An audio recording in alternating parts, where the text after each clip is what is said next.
ఏ కర్రీలో వేసినా మంచి రుచిగా ఉండే ధనియాల పొడిని సింపుల్గా ఇంట్లోనే ఎలా తయారు చేయాలో ఇప్పుడు చూపిస్తాను.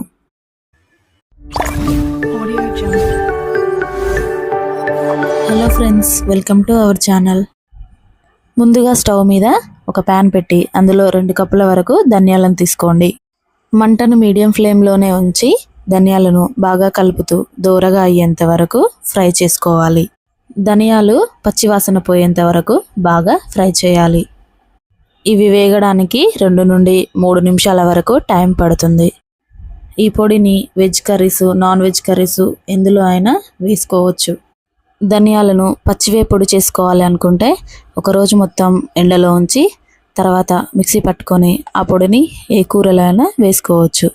ఈ ధనియాలు మన డైజెషన్ ప్రాబ్లంకి బాగా పనిచేస్తాయి. ధనియాలు మాడకుండా దోరగా ఇలా ఫ్రై చేసుకోవాలి. ఈ పొడి మనకు నెల రోజుల వరకు కూడా ఫ్రెష్గా ఉంటుంది.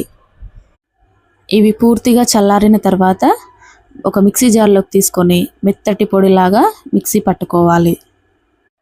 ఈ పొడిని మనం జల్లెడ పట్టాల్సిన అవసరం ఏమీ లేదండి, ఇలాగే స్టోర్ చేసుకొని వాడుకోవచ్చు.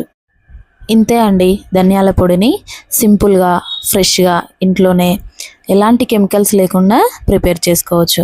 ఈ వీడియో మీకు నచ్చితే లైక్ చేసి సబ్స్క్రైబ్ చేసుకోండి.